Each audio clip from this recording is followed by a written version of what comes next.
sesama manusia karena agama. Terima kasih Tuhan untuk Pancasila, anugerah dari surga bagi Indonesia. Berkati Pancasila, Tuhanku berkatilah.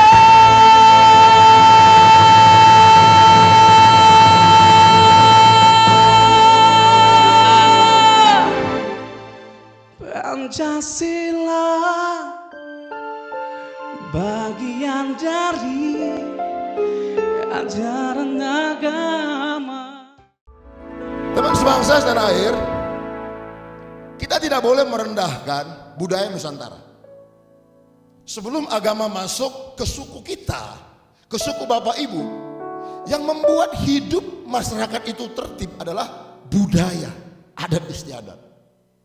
Seharusnya ketika agama masuk, yang diyakini sebagai agama-agama samawi, yang punya Tuhan dari surga, seharusnya membuat orang-orang itu semakin sempurna. Bukan merendahkan agamanya, bukan merendahkan budayanya, bukan merendahkan tradisinya oleh karena agama. Agama tidak mungkin merendahkan budaya, karena tidak, agama kacau, agama tidak kacau. Itu yang harus kita pegang bersama-sama. Nah, beberapa waktu ini kalau kita melihat di medsos, banyak sekali berita-berita yang membuat tidak enak. Bagaimana seorang tokoh dari agama A ketika dia berceramah di rumah ibadahnya, dia menjelek-jelekkan agama B. Dia merendahkan agama B. Demikian sebaliknya. Dan ini dipertontonkan di media sosial. Ditonton oleh begitu banyak masyarakat, termasuk anak-anak. Yang bisa jadi suatu saat anak-anak ini akan terprovokasi untuk melakukan hal yang sama. Nah, oleh karena itu temanku sebangsa setanah air, mulai sekarang kita ajarkan agama kita. Jangan ajarkan agama orang lain. Saya senang ada sebuah pernyataan dalam Islam, lakum dinukum waliyadin. Untukmu agamamu, untukku agamaku. Kita nyanyikan lagu yang saya beri judul lakum dinukum waliyadin.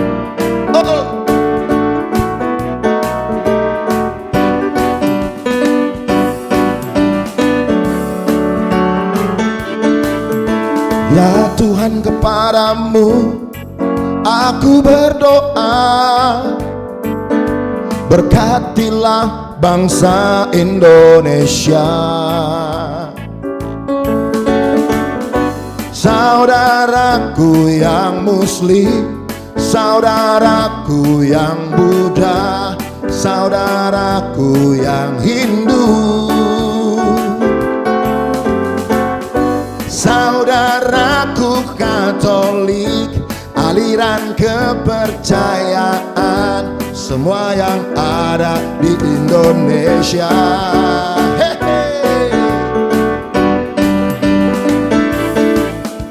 Saudara sebangsaku, mari kita sadari, semua agama ajarkan kebaikan. Bagimu agamamu, bagiku agamaku, lakum dinukum waliyadin. Ceramahkan agamamu, ku ajarkan agamaku, bukan agama orang lain. Jadilah teladan dalam perbuatan, bukan sekedar hanya mengajarkan. Hindari merendahkan sesama.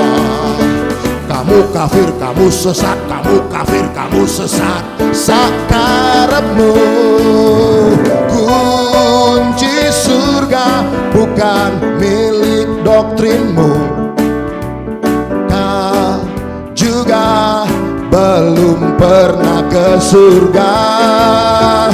Temukan surga di Indonesia, tepo seliro haholongi jolmai. Jangan mengkafir-kafirkan orang, tidak boleh. Kita menghargai sesama manusia. Semua agama itu mengajarkan kebaikan. Ya, ya Tuhan, kepadamu aku berdoa, berkatilah bangsa Indonesia. Saudaraku yang muslim, saudaraku yang muda, saudaraku yang Hindu, saudaraku Katolik, aliran kepercayaan, semua yang ada di Indonesia. Saudara sebangsaku, mari kita sadari, semua agama ajarkan kebaikan. Bagimu agamamu, bagiku agamaku, lakum dinukum waliyadin.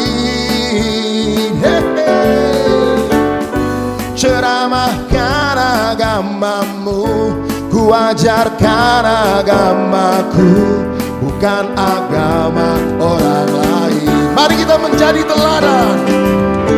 Jadilah teladan dalam perbuatan, bukan sekedar hanya mengajarkan. Hindari merendahkan sesama. Kamu kafir, kamu sesat, kamu kafir, kamu sesat. Sakarepmu, kunci surga bukan milik doktrinmu. Kau juga belum pernah ke surga.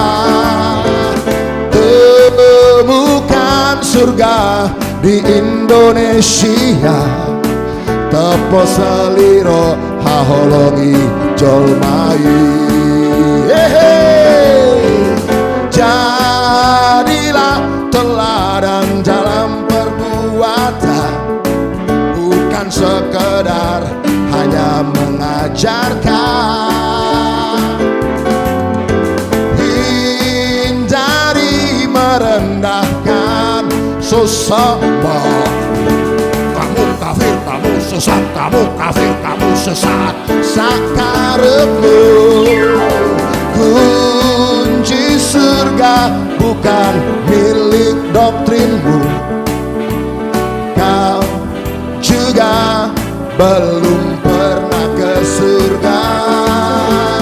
Temukan surga di Indonesia, tepo seliro haholongi jolmai. Tepo seliro, tepo seliro haholongi jolmai. Tepo seliro, tepo seliro haholongi jolmai.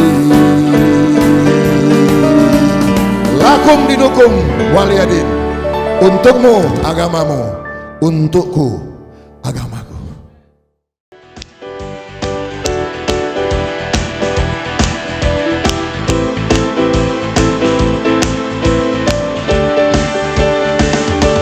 Walau berbeda suku bahasa kita, walau berbeda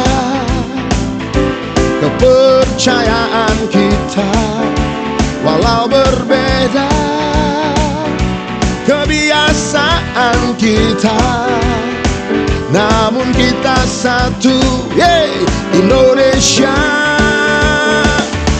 Para pahlawan telah sepakat, semua yang Indonesia, Bhinneka Tunggal Ika. Walau berbeda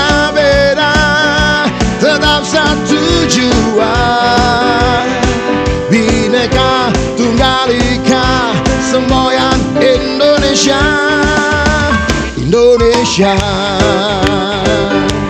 Bhinneka Tunggal Ika, Tanhana Dharma Mangrawa, merajuk keragaman di Indonesia. Doktrin dan dalil agama jangan memecah bangsa. Bhinneka Tunggal Ika, kekuatan Indonesia.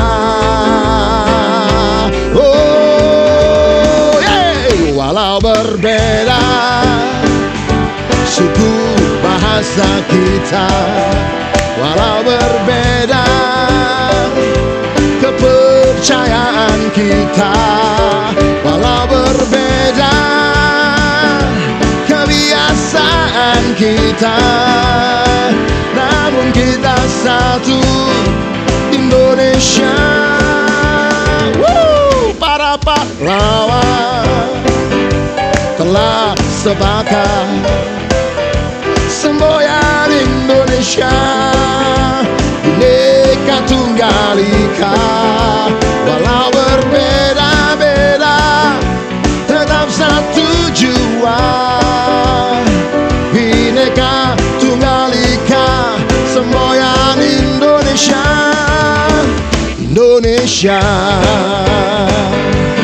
Bhinneka Tunggal Ika, Tanhana Dharma Mangrawa, merajuk keragaman di Indonesia. Doktrin dan dalil agama jangan memecah bangsa.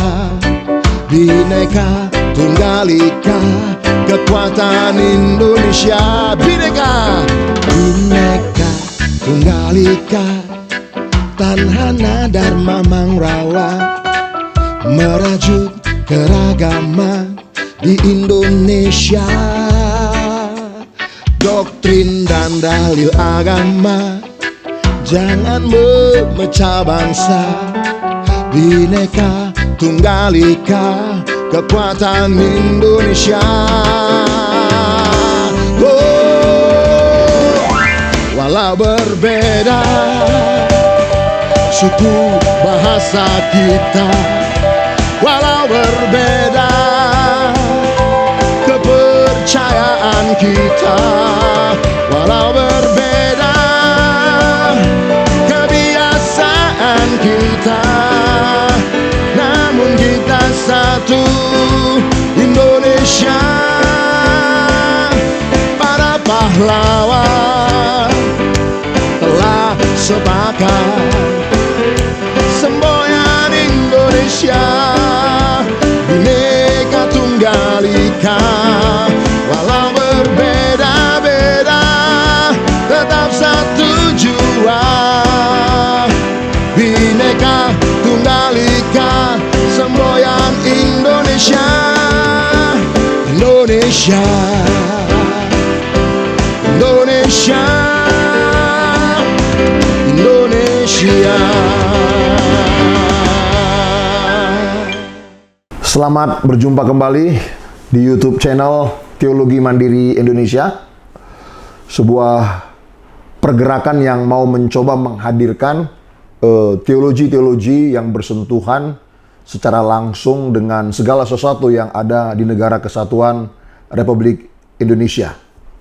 Nah, Bapak Ibu sekalian, kali ini kita akan membahas lanjutan dari teologi Pancasila, di mana Selasa yang lalu kita sudah mendengarkan pemaparan teologi Pancasila, yakni sila pertama, ketuhanan yang Maha Esa.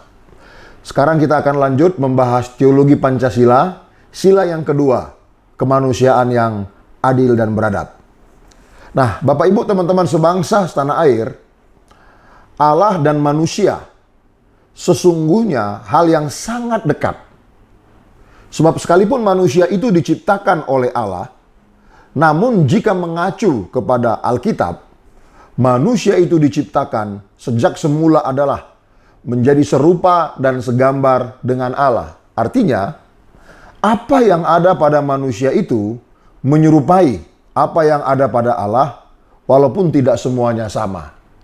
inilah penjelasan mengapa saya mengatakan bahwa Allah dan manusia itu sesungguhnya hal yang sangat dekat. Hampir sama. Ya, kalau dikatakan hampir sama berarti tidak sama. Mengapa sampai keluar pernyataan itu? Saya mengacu kepada Alkitab. Di dalam Kejadian 1 ayat 26 dan 27 bahwa Allah hendak menciptakan manusia itu lalu dicipta segambar dan serupa dengan Allah. Di dalam sejarah penciptaan manusia, lagi-lagi saya hanya mengacu Alkitab apabila saya merujuk kepada teologi. Allah tidak merancang bahwa manusia itu di kemudian hari akan berperilaku tidak adil kepada dirinya sendiri dan kepada sesamanya. Dan Allah tidak merancang manusia itu di kemudian hari berperilaku tidak beradab baik kepada dirinya sendiri maupun kepada sesama. Hal ini jelas karena Allah mengharapkan manusia yang hendak Dia cipta, yaitu segambar dan serupa dengan Dia, tentu memiliki atau harus mengimplementasikan sifat-sifat yang ada pada Allah. Di seluruh agama manapun ketika berbicara tentang Allah, Allah itu Maha Kasih, Maha Pemurah, Maha Adil, Maha Bijaksana, Maha Beradab, dan segala hal-hal yang baik. Nah, dengan dasar ini pula lah, maka saya mengatakan bahwa Allah tidak mengharapkan di kemudian hari bahwa manusia itu ada yang berperilaku tidak adil dan tidak beradab. Apa sih maksud berperilaku tidak adil kepada dirinya dan sesama? Yang pertama, membiarkan dirinya melakukan perbuatan yang tidak adil untuk dirinya sendiri. Apa contoh? Kalau saya harus berlaku adil untuk diri saya sendiri. Jangan saya berlaku tidak adil kepada diri saya sendiri. Artinya begini Bapak Ibu sekalian, ya. Saya harus menjaga diri saya. Saya harus merawat diri saya dengan sepantasnya, dengan sebenarnya, tentu tidak berlebih-lebihan ya. Jangan sampai saya merawat diri saya mengorbankan diri sendiri, tidak ya. Saya harus cukup tidur sesuai dengan aturan, cukup makan sesuai dengan aturan, ya. Jadi itu artinya berperilaku adil terhadap diri sendiri. Lalu yang kedua, maksud berperilaku tidak adil kepada sesama adalah membiarkan diri kita melakukan perbuatan-perbuatan yang tidak adil kepada orang lain.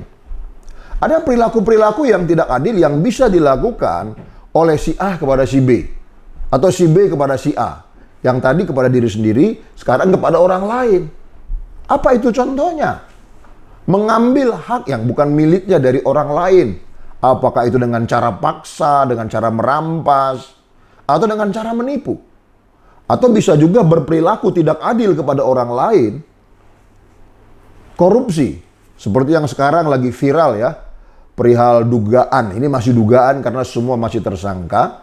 Dugaan terjadinya korupsi yang dihitung 271 triliun ya terhadap PT Timah yang ada di Bangka. Sudah ada 16 tersangka dan ada 2 yang sangat diceritakan ya. Itu antara HL dan HM. Tapi sebetulnya bukan cuma 2, banyak sekali. Jadi mereka memperlakukan orang lain secara tidak adil ya. Menggunakan berbagai macam cara, memperlakukan pihak lain tidak adil untuk mengambil keuntungan diri sendiri. Tapi bagi saya angka 271 triliun itu cukup mengagetkan ya. Dari mana hitungannya, apakah benar demikian, itu perlu dicek bersama-sama ya. Namun yang pasti perilaku-perilaku korup seperti ini adalah memperlakukan orang lain secara tidak adil.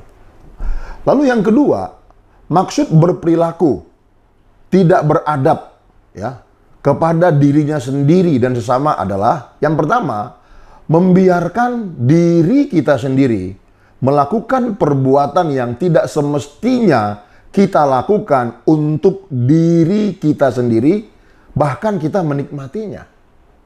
Misalkan ini contoh-contoh ya, contoh-contoh simple yang bisa Bapak Ibu kembangkan. Ya, sebagai seorang laki-laki, ya, saya membiarkan diri saya melakukan hubungan yang tidak semestinya. Ya, seharusnya laki-laki itu berhubungan dengan perempuan, tapi yang sah, ya. Nah, tetapi saya melakukan sebuah perbuatan bukan terhadap terhadap pasangan yang sah, yaitu perempuan, tapi malah terhadap laki-laki. Itu yang pertama. Atau saya membiarkan diri saya sendiri untuk melakukan perbuatan yang tidak beradab, pedofil, misalkan begitu. Dan banyak hal-hal contoh lain. Ya. Lalu yang kedua, maksud berperilaku tidak beradab kepada orang lain adalah membiarkan diri kita melakukan sesuatu yang tidak semestinya terhadap orang lain. Perbuatan-perbuatan yang tidak beradab itu dengan sengaja kita lakukan. Memaki orang, merendahkan orang, melecehkan orang, dan segala sesuatu kita lakukan demi kepuasan diri kita sendiri. Ini adalah perbuatan-perbuatan yang tidak adil dan tidak beradab. Nah, contoh-contoh yang saya sebut tadi bisa Bapak Ibu kembangkan sesuai dengan kata adil atau kata beradab tadi.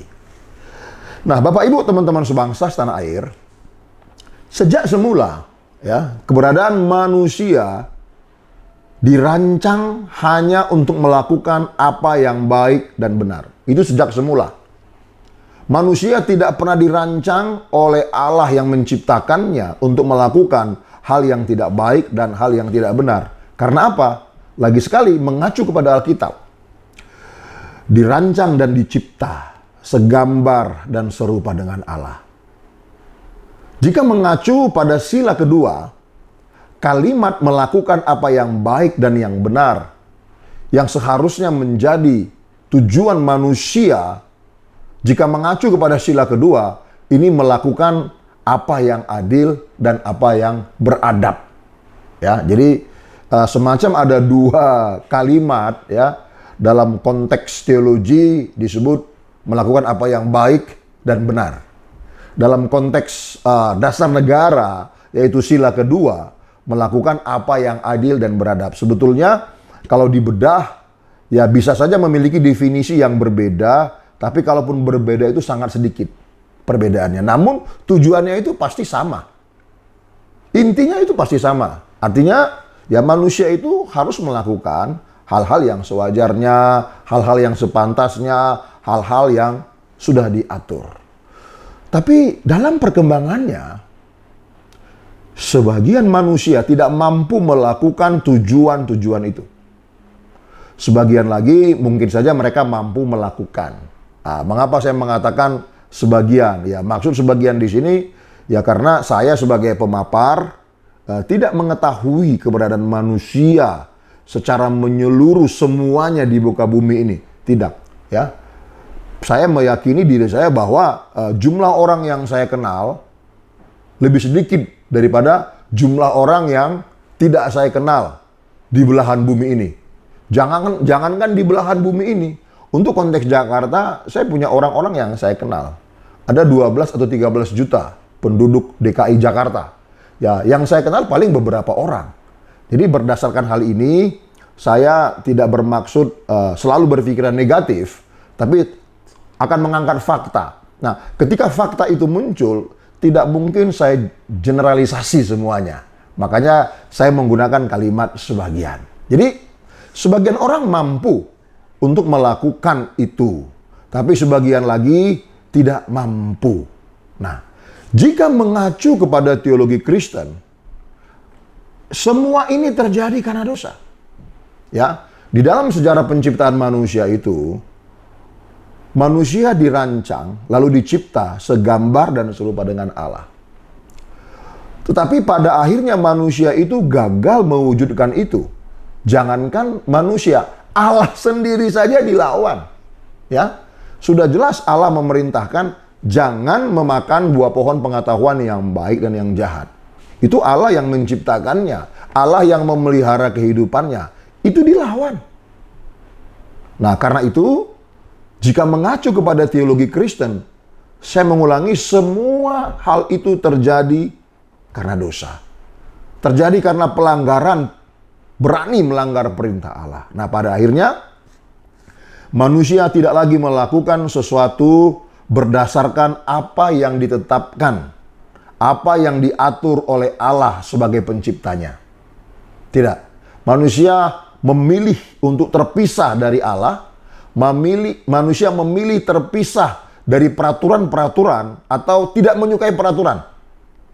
Melainkan manusia memilih melakukan sesuatu berdasarkan kepada dirinya sendiri. Kalau dia pandang itu baik dan menguntungkan, dia lakukan.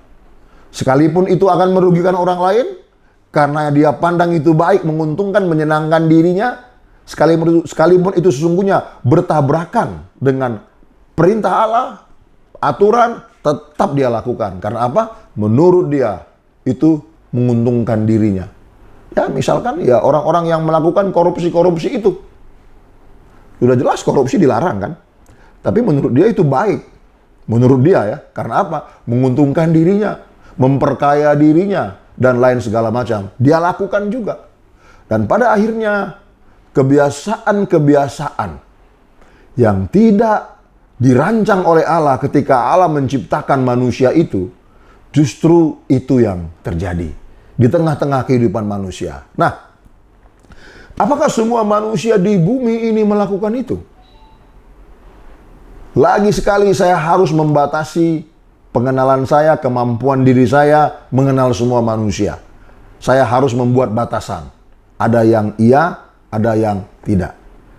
Sekalipun sudah ada dosa turunan, namun pada dasarnya, pada hakikatnya, ada kelompok-kelompok manusia yang menjaga hati nuraninya, ya. Dia melakukan sesuatu, katakan bukan lagi berdasarkan perintah Allah secara langsung seperti Adam, tapi dia melakukan segala sesuatu berdasarkan hati nuraninya. Apakah ada kelompok-kelompok semacam itu di muka bumi ini?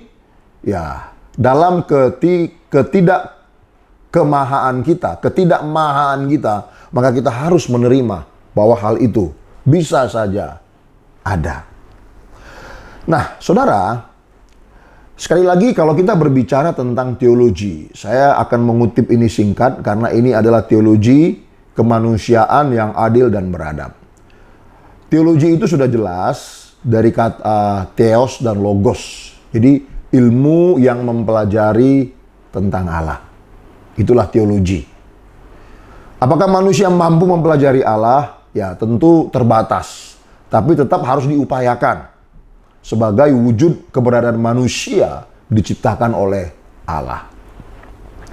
Lalu kalau kita berbicara tentang kemanusiaan, yang pertama, kemanusiaan adalah perilaku atau watak yang welas asih, simpatik, atau murah hati.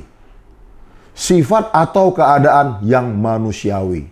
Itulah kemanusiaan. Lalu yang kedua, kemanusiaan adalah sebuah sikap universal yang harus dimiliki setiap umat manusia di dunia yang dapat melindungi dan memperlakukan manusia sesuai dengan hakikat manusia yang bersifat manusiawi. Itulah bicara kemanusiaan. Lalu kalau kita berbicara kata adil, yang pertama, adil itu sama berat, ya. Tidak boleh sebelah kiri 5,1 ons, yang sini hanya 5 ons. Jangankan 1 ons, 5,01 ons pun tidak boleh. Tetapi harus sama. Sebelah kiri, sebelah kanan, itu tonasenya atau beratnya itu sama. Kata adil juga tidak boleh diartikan, kata adil juga diartikan tidak berat sebelah, tidak memihak, tidak berpihak. Lalu hanya berpihak kepada apa yang benar dan tidak sewenang-wenang. Lalu kata adil yang kedua adalah dimaknai sebagai suatu sikap yang jujur, tidak memihak kepada pihak tertentu, serta bertindak berdasarkan peraturan yang sudah diatur. Itulah kata adil. Kalau pada akhirnya akan menghukum orang, ya memang keadilan itu menuntut si orang itu harus dihukum. Mengapa? Karena dia berperilaku tidak adil, ya. koruptor, ya. Sekarang kan HM dan HL ini serta 14 orang lain kan masih tersangka nih. Kita belum bisa memutuskan bahwa mereka itu bersalah. Ini masih tersangka. Dalam proses tersangka itu masih ada proses hukum lain, yaitu pra-peradilan atau persidangan dan segala macam. Nah, apabila suatu saat nanti dalam proses pembuktian mereka benar-benar terbukti melakukan tindak pidana korupsi merugikan uang negara, maka mereka harus dihukum. Ketika mereka dihukum, itulah keadilan. Bukan berarti orang yang dihukum itu tidak mendapat keadilan. Justru orang yang terbukti bersalah melakukan pelanggaran-pelanggaran itu tidak dihukum, justru itu yang tidak adil. Nah, sebaliknya, jangan sampai ada orang yang tidak melakukan sebuah pelanggaran justru mendapatkan hukuman. Lalu, kata beradab, ya, segala bentuk sikap atau perilaku atau tata cara hidup yang mencerminkan nilai sopan santun, kehalusan, kebaikan, budi pekerti, atau akhlak. Orang yang beradab adalah orang yang selalu menjalani hidupnya dengan aturan atau tata cara. Jadi teologi kemanusiaan yang adil dan beradab yang dimiliki oleh manusia yang ada pada Indonesia sebetulnya itu modal yang sangat cukup untuk membuat manusia itu hanya melakukan segala sesuatu yang telah diatur sesuai dengan maksud dan tujuan manusia itu diciptakan. Ya, dari definisi teologi kita membawa Allah di dalamnya. Dari definisi kemanusiaan, definisi keadilan, definisi keberadaban, sesungguhnya tidak pantas lagi kita melihat ada manusia-manusia di Indonesia ini yang dengan sengaja dan rela melakukan hal-hal yang bertentangan dengan pri kemanusiaan, pri keadilan, dan keberadaban. Nah, apakah ya segala sesuatu yang sudah lengkap di Indonesia ini untuk mengatur manusia itu berperilaku seperti definisi-definisi tadi udah lengkap nih. Ada ajaran Allah, ada ajaran Pancasila, ada ajaran budaya. Apakah penduduk Indonesia telah berlaku adil, telah berlaku jujur sampai hari ini? Ini yang perlu kita bahas bersama-sama pada pembahasan selanjutnya. Jika kita melihat fakta hari ini di Indonesia, ya, yang mayoritas penduduknya memiliki agama, berketuhanan yang Maha Esa, serta berkemanusiaan yang adil dan beradab, apakah penduduk Indonesia menjalankan kehidupannya sesuai dengan ajaran ketuhanan yang Maha Esa dalam agama masing-masing? Pada pertemuan sebelumnya kita sudah membahas perihal ketuhanan yang Maha Esa. Bagaimana Pancasila mengajar seluruh penduduk Indonesia yang berketuhanan yang Maha Esa itu menjalankan ibadahnya, menjalankan kepercayaannya berdasarkan agamanya masing-masing. Bagaimana Pancasila tidak membuka ruang debat terhadap antar kelompok-kelompok beragama yang berketuhanan yang Maha Esa itu. Siapa Tuhan yang Maha Esa yang paling benar dari masing-masing agama tersebut? Pancasila tidak membuka ruang itu.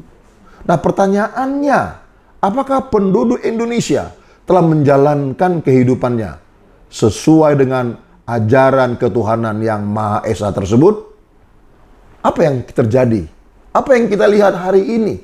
Ya, tentu tidak semua, tetapi ada saja kelompok-kelompok tertentu yang gagal menjalankan kehidupannya sebagai seorang manusia yang berketuhanan. Lalu yang kedua, dengan berketuhanan yang Maha Esa serta berkemanusiaan yang adil dan beradab, apakah penduduk Indonesia menjalankan kehidupannya sesuai dengan definisi dan pengertian kemanusiaan yang adil dan beradab? Apakah semua ini telah terejawantahkan dengan tepat di negara kesatuan Republik Indonesia? Mari kita mengoreksi secara terbuka. Hal-hal apa, fakta-fakta apa yang terjadi di negara kita saat ini. Kita bisa melihat ya secara terbuka ya. Apa saja yang terjadi? Bagaimana perilaku pemimpin-pemimpin negara kita? Apakah pemimpin-pemimpin negara kita di dalam menjalankan roda kepemimpinan ini benar-benar berdasarkan ketuhanan dan kemanusiaan yang adil dan beradab? Apakah tokoh-tokoh agama di agama kita masing-masing menjalankan atau mengajarkan keagamaannya itu benar-benar berdasarkan ketuhanan dan kemanusiaan yang adil dan beradab? Mari kita cek bersama-sama.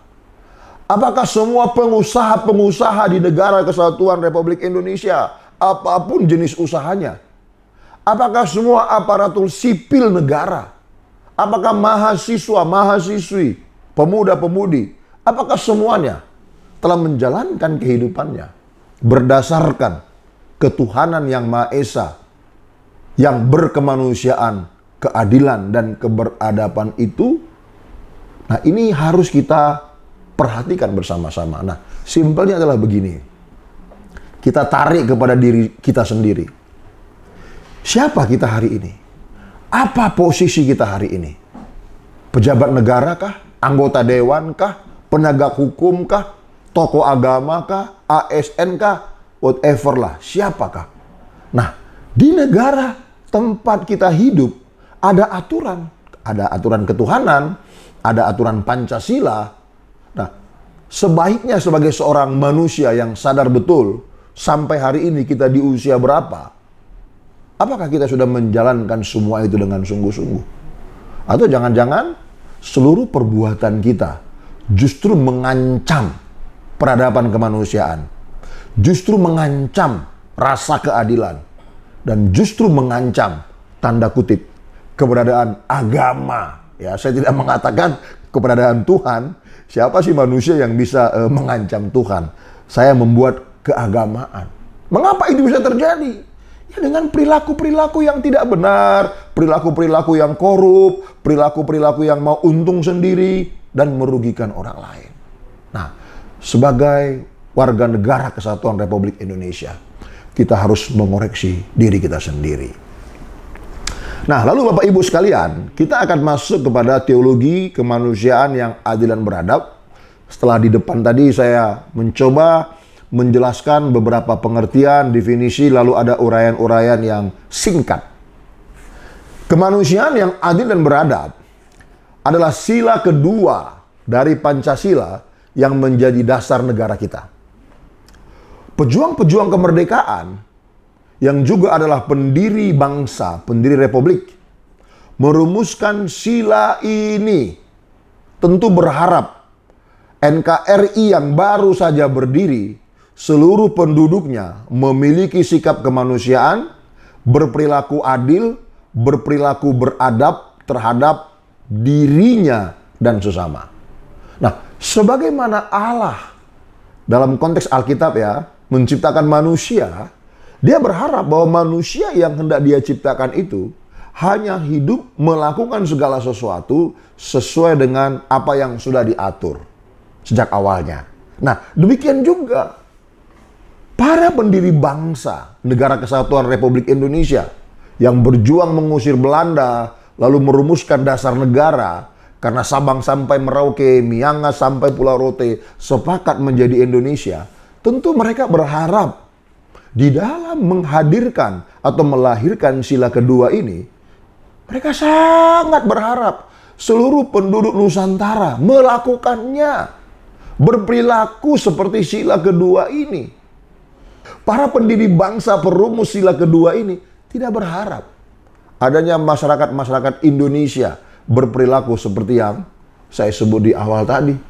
Adanya pejabat-pejabat, anggota dewan, penegak hukum, tokoh-tokoh keagamaan berperilaku seperti yang sudah saya jelaskan di awal tadi. Para pendiri bangsa ini tentu berharap semua masyarakat negara Indonesia berperilaku seperti sila kedua. Nah, penduduk Nusantara itu beraneka ragam ya, suku, budaya, agama. Misalkan dalam konteks keberagamaan seperti yang saya sudah jelaskan pada pertemuan pertama, sila ketuhanan yang Maha Esa. Mana ada orang yang mau atau rela agamanya dihina, agamanya direndahkan, pasti melakukan sebuah reaksi, ya. Apakah ada orang Kristen yang rela agamanya dihina dan direndahkan? Tentu tidak ada. Ada yang mengatakan, udah biar aja lah dihina dan segala macam. Ya sebetulnya dalam hati juga tidak rela, tapi ya kadang-kadang tidak berdaya. Ya inilah di NKRI ini ya, ada kelompok-kelompok yang begini dan begitu. Nah, jadi maksud saya begini, pada dasarnya seperti layaknya agama, tidak ada seorang pun yang mau agamanya itu dipandang rendah. Ya, justru dia ingin menunjukkan bahwa agamanya itu yang paling baik dan paling benar. Tuhannya itu yang paling baik dan paling benar. Itu yang terjadi. Nah, fakta semacam itu sudah terjadi atau memang sudah ada di negara kesatuan Republik di Nusantara sebelum menjadi Indonesia. Makanya sila pertama itu ketuhanan yang Maha Esa tidak membuka ruang debat siapa Tuhan yang paling benar. Nah, dari sini pula maka sila kemanusiaan yang adil dan beradab mengatur penduduk Nusantara yang memiliki suku budaya tidak boleh menganggap bahwa budaya atau sukunya itu lebih mulia, lebih baik, lebih tinggi daripada suku atau budaya yang lain. Ya, seperti agama. Ya, tentu tidak mau agama salah seorang direndahkan. Nah, demikian juga masuk kepada kemanusiaan yang adil dan beradab. Nah, perihal suku, kita masing-masing punya keistimewaan, punya keunikan. Nah, janganlah kita menganggap suku kita itu lebih tinggi daripada suku yang lain. Suku kita lebih baik daripada yang lain.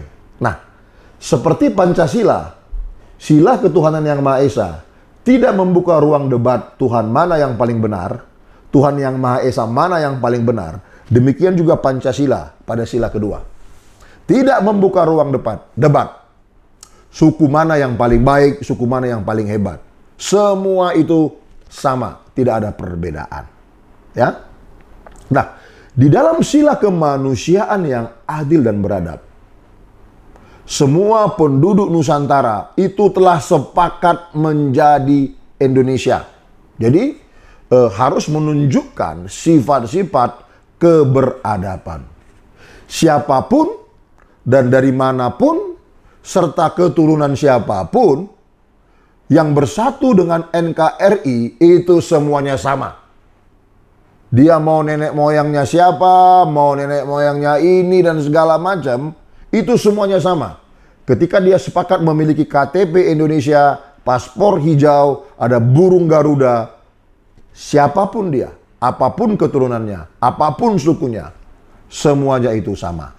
Tidak boleh ada yang lebih tinggi dengan alasan keturunan ini dan keturunan itu, lalu menganggap dirinya lebih tinggi dari yang lain, yang mengakibatkan perilaku kemanusiaan yang adil dan beradab tidak tercermin. Kita harus menghindari konsep semacam itu di dalam bermasyarakat, di dalam berbangsa, di dalam bernegara. Tidak ada keturunan yang lebih agung, tidak ada. Ini negara kesatuan Republik Indonesia. Ya. Nah, lalu Bapak Ibu sekalian, apa sih maksud teologi kemanusiaan yang adil dan beradab itu? Saya mencoba mendefinisikannya, mungkin terbatas ya, karena pemahaman ini coba kami kembangkan ya. Tujuannya pasti untuk hal-hal yang baik lah, bukan untuk hal-hal yang tidak baik. Bisa saja ada penjelasan-penjelasan atau kalimat-kalimat yang tidak sesuai dengan kerangka atau pondasi kerangka berpikir kelompok-kelompok orang-orang tertentu ya.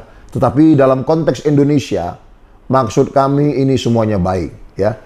Maksud kami ini adalah semuanya harus berperilaku adil antar sesama manusia. tanpa membawa nama Tuhan pun harus berperilaku adil antar sesama manusia. Apalagi di dalamnya dibawa nama Tuhan. Harusnya lebih lagi begitu ya. Nah, jangan sebaliknya. Ketika nama Tuhan masuk, malah kemanusiaan yang adil dan beradab itu memihak, sepihak, tidak menyeluruh. Ini yang harus dihindari.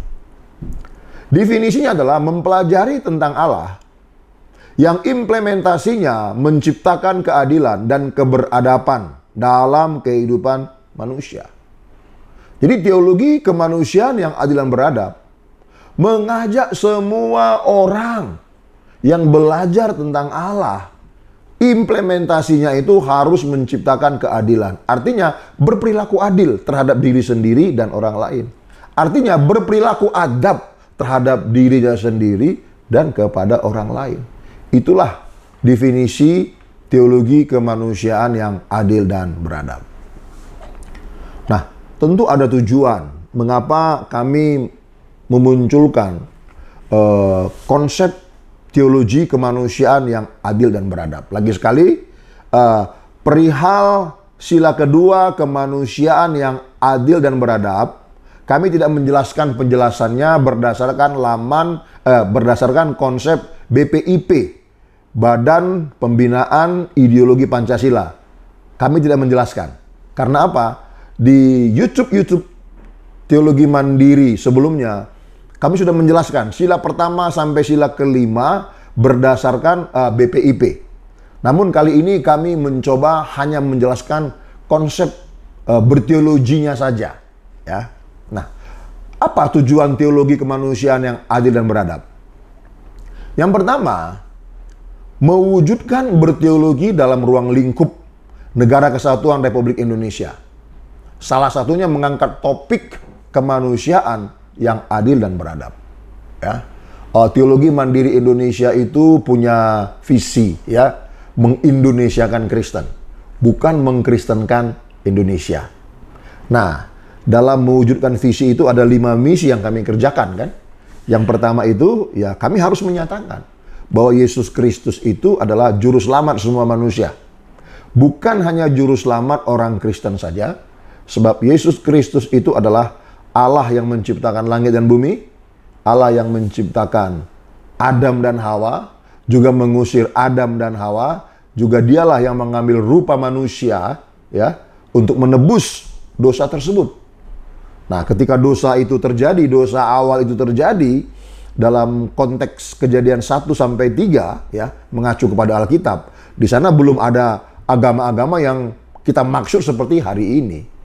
Jadi kami harus menyatakan bahwa Yesus Kristus itu bukan hanya Tuhan atau juru selamat orang Kristen saja, tapi juru selamat semua manusia selama dia keturunan Adam dan Hawa.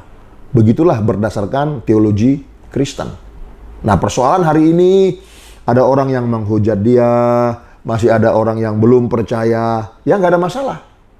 Tapi kami secara teologi Kristen, kami harus menyatakan untuk dialah Yesus Kristus itu berkorban. Jadi, mewujudkan teologi dalam ruang lingkup Negara Kesatuan Republik Indonesia.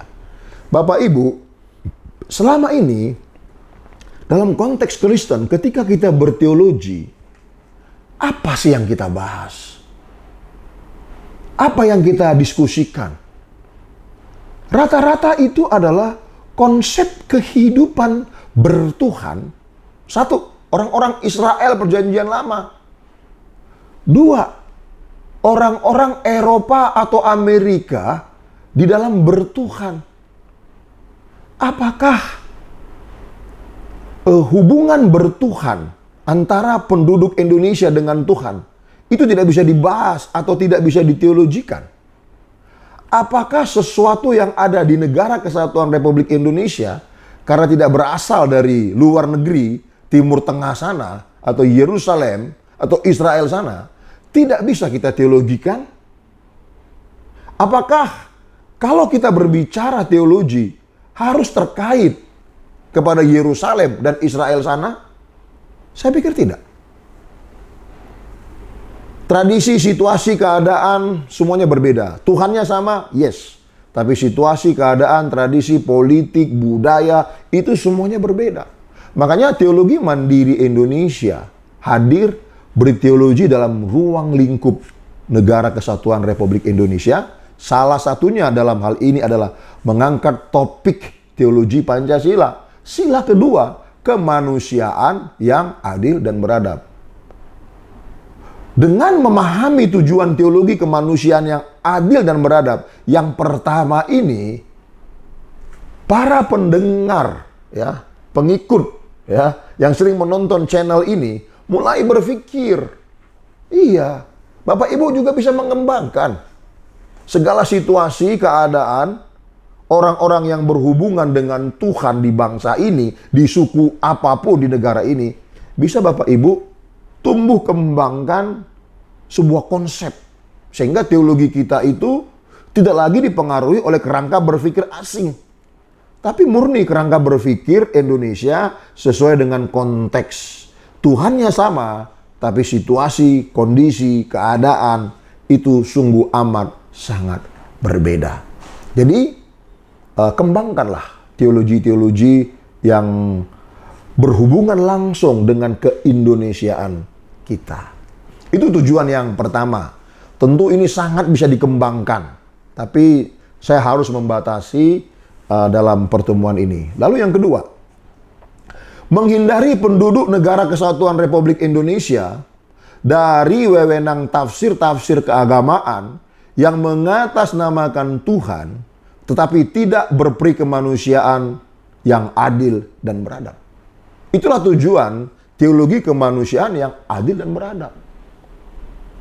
Apakah ada orang menggunakan nama Tuhan, tapi tidak berperilaku adil dan beradab terhadap kemanusiaan? Ada. Coba aja Bapak Ibu lihat. Tampil kok di publik, tampil kok di media-media, sembarangan menggunakan nama Tuhan. Seolah-olah dia itu distributor tunggalnya Tuhan. Dia memakai nama Tuhan, tapi perilakunya terhadap kemanusiaan tidak adil, bahkan tidak beradab. Menggunakan nama Tuhan, menghina manusia. Menggunakan nama Tuhan, merendahkan manusia. Padahal dia belum pernah jumpa dengan Tuhan.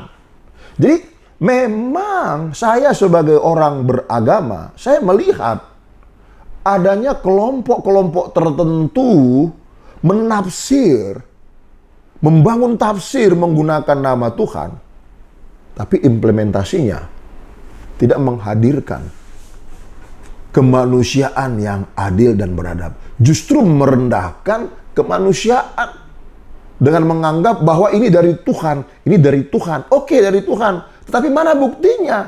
Itu dari Tuhan. Kadang-kadang dikarang. Jadi penduduk Indonesia, ya, lewat teologi kemanusiaan yang adil dan beradab, harus terhindar dari wewenang-wewenang tafsir keagamaan yang implementasinya bukan untuk kemanusiaan, bukan untuk keadilan, bukan untuk keberadaban. Lalu tujuan teologi kemanusiaan yang adil dan beradab yang ketiga adalah mengangkat harkat martabat seluruh penduduk Indonesia di mata dunia.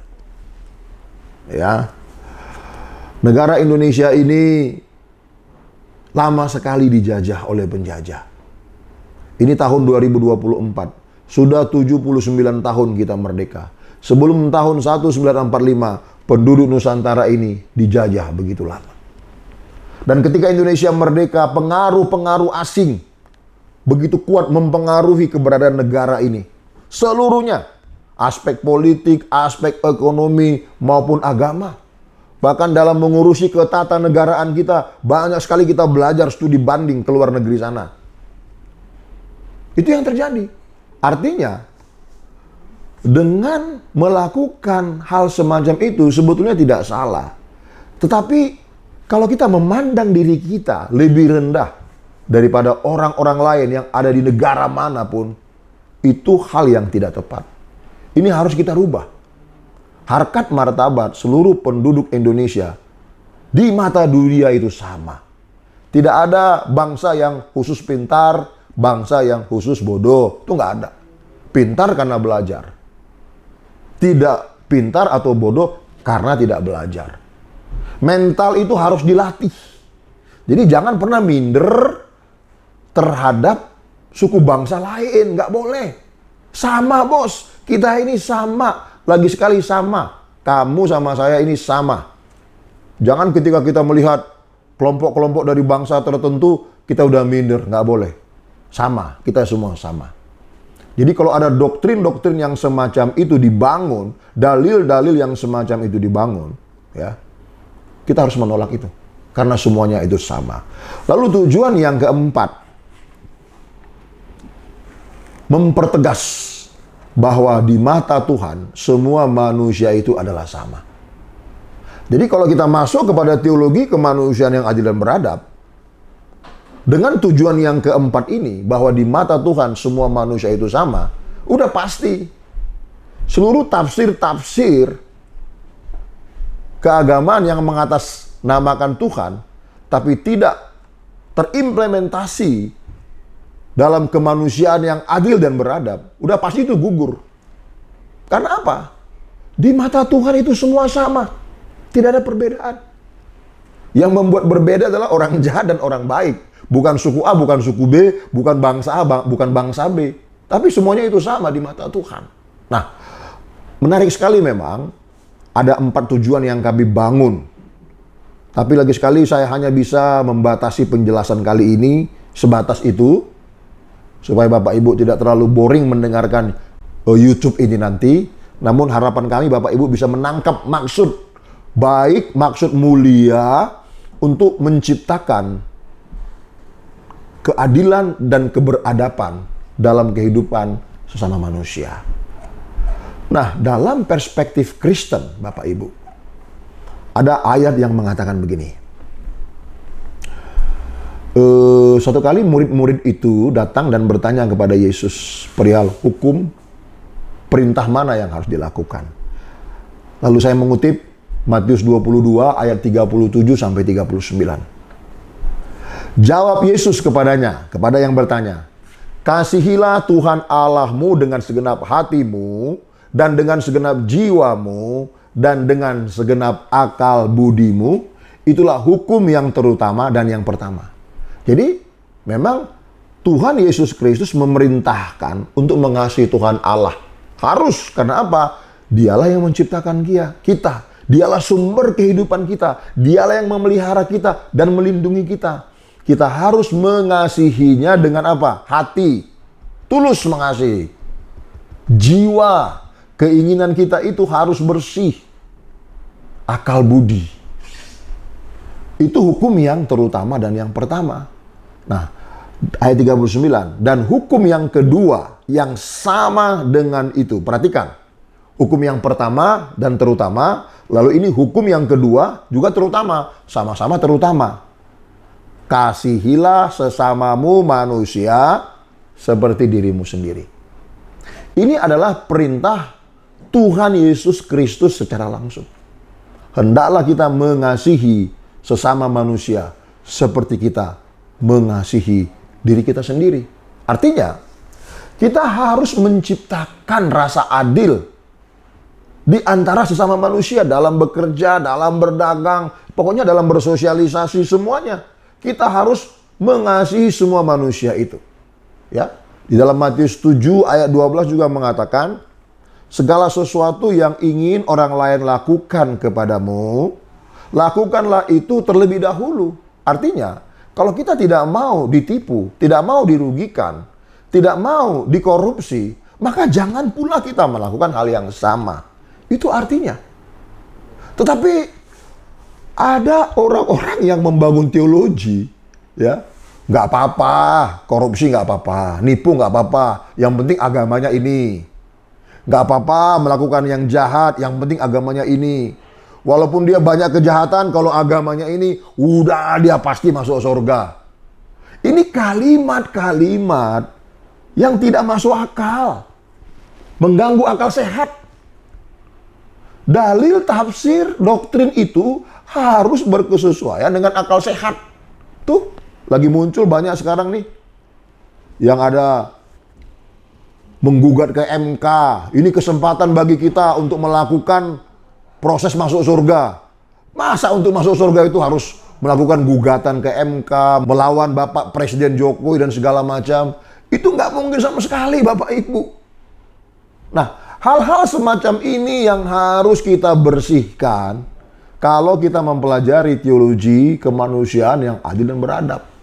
Teologi itu tidak boleh memberangus kemanusiaan. Ya, jadi kalau kita mengatakan kita mengasihi Tuhan, kita harus mengasihi manusia.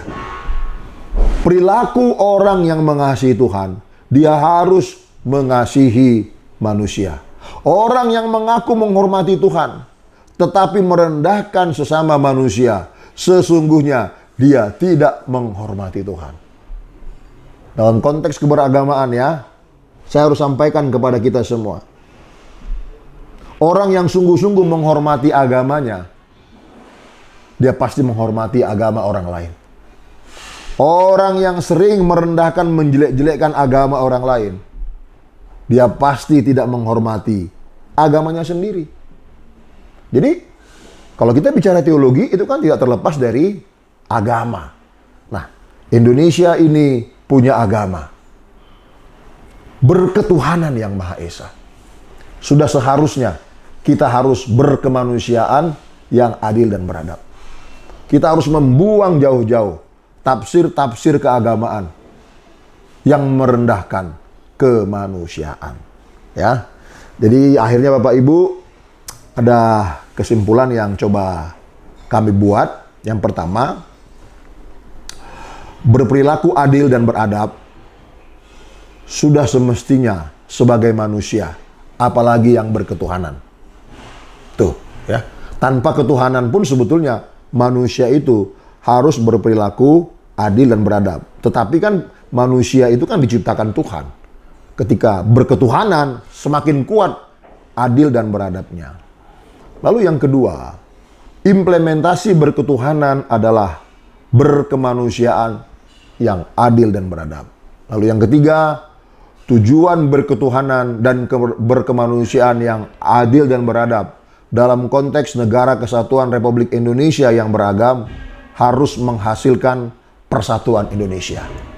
Nah, sila persatuan Indonesia ini akan kita bahas pada pertemuan berikutnya. Nah, Bapak Ibu, saya harus mengulangi visi misi Temani. Saya sudah sebut di awal tadi, tapi tidak terlalu lengkap. Yang pertama, visi misi kami adalah sederhana sekali. Kami ingin mengindonesiakan Kristen. Bukan mengkristenkan Indonesia, karena itu melanggar peraturan perundangan. Nah, ada 5 misi yang kami kerjakan. Yang pertama itu, kami harus menyatakan Yesus Kristus itu adalah Tuhan. Tuhan semua orang, juru selamat semua manusia. Bukan hanya Tuhan dan juru selamat orang-orang yang beragama Kristen saja. Nah, bagaimana penjelasannya? Sudah banyak yang kami jelaskan pada channel-channel sebelumnya. Lalu yang kedua, membangun teologi dalam ruang lingkup NKRI, Undang-Undang Dasar, Pancasila, Bhinneka Tunggal Ika, hierarki peraturan perundangan, dan seluruh yang berada di Indonesia. Kita harus berani berteologi sesuai dengan keberadaan kita yang ada di Indonesia. Tuhannya sama. Tuhan yang hadir di Israel dulu, perjanjian lama, sama dengan Tuhan yang hadir di Indonesia dalam konteks Kristen. Tapi situasi, kondisi, keadaan itu semuanya berbeda. Nah, karena itu kita harus mampu membangun teologi kita sendiri sesuai dengan keberadaan kita, sehingga kita tidak selalu bergantung kepada pemikiran orang luar, apalagi tentang Tuhan. Lalu yang ketiga, kami menyediakan atau menyalurkan ya menjadi fasilitator keadilan sosial yang kami sebut dengan dana ya. Kami memberikan bantuan 500.000 setiap bulan kepada tokoh-tokoh agama yang mengabdi di daerah, tentu dengan syarat yang kami tentukan. Syaratnya tidak berat. Hanya pembuktian saja bahwa tokoh agama tersebut melayani di daerah yang sederhana, kira-kira begitu. Kami akan salurkan dana setiap bulan itu 500.000 selama 12 bulan. Agama apapun, tokoh agama apapun, gembala sidang, tokoh agama Hindu, agama Buddha, dari Islam, semuanya. Dan itu sudah berjalan sampai hari ini.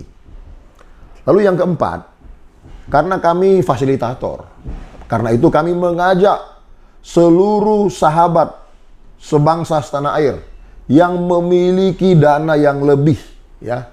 Bagi kita orang kota, 500.000 itu bukan uang yang besar, ya. Sekali makan itu kurang kalau kita makan di tempat yang mewah, tapi bisa juga cukup. Tapi makan standar saja pun sebetulnya itu tidak terlalu besar. Nah, oleh karena itu bagi Bapak Ibu, ya, yang pingin terlibat untuk mendukung kehidupan tokoh-tokoh agama yang mengabdi di daerah, yang mengajarkan jalan-jalan Tuhan dalam agamanya masing-masing kepada umatnya yang hidupnya sederhana, mari kita bantu. Hubungi kami 0818 736 246. Dana yang Bapak Ibu salurkan 100% nyampe. 500.000 yang Bapak Ibu salurkan, kami salurkan sedemikian rupa. Tidak kurang. Kami akan berikan bukti transfernya. Mengapa ini penting? Jangan Kristen hanya membantu Kristen, Islam hanya membantu Islam, Hindu membantu Hindu, Buddha membantu Buddha. Oke, itu baik juga. Tetapi ingat, kita ini Indonesia. Sesama manusia sebaiknya harus saling membantu. Tidak boleh dibatasi oleh agama. Inilah visi dan misi daripada tema ini. Tidak ada yang lain. Ya. Lalu yang kelima, dengan lahirnya tema ini, teologi mandiri Indonesia, seperti penjelasan kami sebelumnya, kami berharap seluruh masyarakat Indonesia, apapun agamanya, dia lebih mencintai Indonesia daripada negara tempat lahirnya agama yang dia anut hari ini. Karena negara beda, budaya beda. Walaupun Tuhannya sama, kan Tuhan kan tidak memihak kepada salah satu suku saja, bangsa saja. Jadi dengan berteologi secara mandiri begini, berteologi dengan ruang lingkup apa yang ada di Indonesia, kami berharap kita lebih mencintai Indonesia, lebih mengasihi Indonesia, lebih membaktikan hidup kita untuk Indonesia, bukan untuk bangsa-bangsa lain, sekalipun tempat lahirnya agama itu. Tuhannya sama, tapi situasi, kondisi, keadaannya itu sungguh amat sangat berbeda. Demikianlah pemaparan kita pada hari ini. Semoga kita semakin memiliki rasa kemanusiaan yang adil dan beradab. Tuhan Yesus memberkati. Amin.